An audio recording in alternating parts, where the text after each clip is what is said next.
Mick Mulvaney, the director of the Office of Management and Budget, spoke to reporters on Monday on his first day of work as acting director of the Consumer Financial Protection Bureau. He was appointed to the job by President Trump.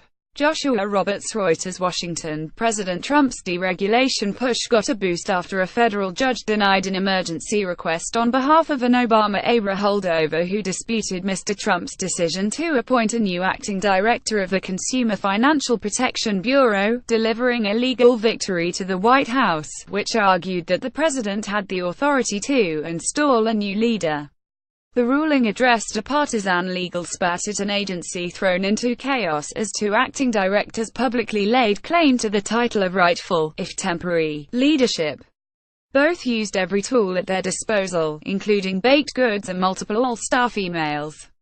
But the ruling effectively installed Mick Mulvaney, Mr. Trump's pick and the current director of the White House Office of Management and Budget, as the acting leader of the Bureau.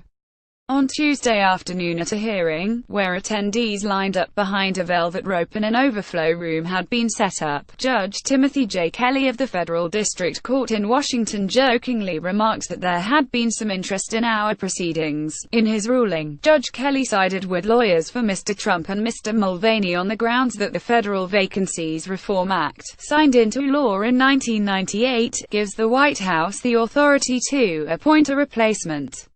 Legal experts and consumer advocates say the decision will most likely continue a protracted legal battle first initiated by Leandra English, who was elevated Friday to acting deputy director and presumed acting director when Richard Cordray, an Obama appointee, resigned a week earlier than expected. The dispute over who would lead the Bureau intensifies Sunday night, when Ms. English asked the court to provide an emergency restraining order to block Mr. Trump from appointing Mr. Mulvaney. Deepak Gupta, a lawyer for Ms. English and a former senior counsel for the Consumer Bureau, said after the hearing that his legal team would be examining options going forward. One option, he said, would be to seek a preliminary injunction, a move similar in nature to Ms. English's earlier restraining order request but which would take longer to decide. Everyone understands this court is not the final stop, Mr. Gupta said. This judge does not have the final word in what happens in this controversy, and I think he understands that. Leandra English, one of the two people claiming the title of acting director of the Consumer Financial Protection Bureau, before a meeting on Tuesday on Capitol Hill.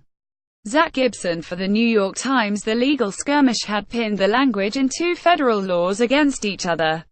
Ms. English and her lawyers argued that the Dodd-Frank Act, the 2010 law that established the Bureau after a financial crisis, had made a succession plan clear. The deputy director was to serve as acting director in the absence of a permanent leader.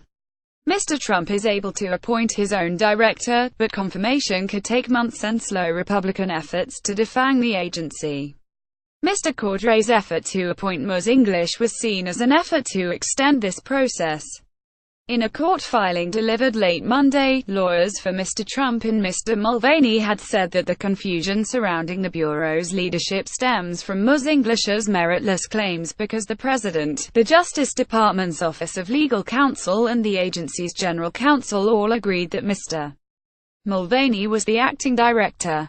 After Judge Kelly's ruling, the White House applauded the decision. It's time for the Democrats to stop enabling this brazen political stunt by a rogue employee, Raj Shah, a White House spokesman, said in a statement, and allow acting director Mulvaney to continue the Bureau's smooth transition into an agency that truly serves to help consumers. Judge Kelly, who was nominated by Mr. Trump and confirmed in September, said that he had not been convinced by the argument that the language in the Dodd-Frank Act superseded that in the Federal Vacancies Reform Act. On its face, he said, the RA does appear to apply in this situation. The judge was also not swayed by the argument that Ms. English was at risk for irreparable harm, in this case losing her job as deputy director.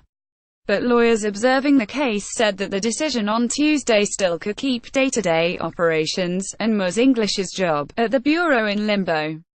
This decision still leaves a lot of unanswered questions since Mulvaney will reportedly only spend 3 days of the week at the CFPB. Dalia Jimenez, an associate professor of law at the University of Connecticut School of Law who spent roughly a year as a member of the founding staff at the Bureau, said in an interview, Does that mean that Leandra English as deputy director would be in charge for the 2 days HES not around? Mulvaney might move to demote or fire her at this point. The ruling also raises questions about the long-term path for the Bureau. In a brief filed with the court, more than 24 members of Congress, as well as former Representative Barney Frank, Democrat of Massachusetts, argued that the law clearly established Ms. English as the Bureau's acting director under Dodd-Frank, which was written to protect the agency from political influence. Allowing the president to choose a successor under a different law would mean that the Bureau could be headed, potentially for many months, by an acting director handpicked by the president without the check of Senate confirmation, thus depriving the Bureau of the independence that was central to Congress' plan in establishing it, the brief said. Senator Elizabeth Warren, Democrat of Massachusetts, leaving after a protest outside the Consumer Financial Protection Bureau headquarters on Tuesday in Washington. Demonstrators want Mr. Mulvaney to step aside and let Ms. English do the job. Uri Gripe. As Reuters' Edmund Mierzwinski, the consumer program director for the advocacy group USPIRG, said that the group took issue with attempts by Mr. Trump to take a shortcut in installing an appointee. Nobody denies him that right to appoint a nominee for director, Mr. Mierzwinski said, but we do deny him the right to take over an independent agency without the advice and consent of the Senate. At the heart of the problem with Mr. Trump's appointment, he said, is how can you run the political office of Management and Budget at the same time you run the Independent Consumer Bureau? He paused. That doesn't compute. The Bureau, which has helped nearly 30 million American consumers collect almost $12 billion in refunds and canceled debts, has been under assault by Republicans since it was formed. Mr. Trump has called the Consumer Bureau a total disaster that needed new leadership to bring it back to life. Mr. Mulvaney has been openly hostile to the Bureau, calling it a sad, sick joke and supporting legislation to eliminate it.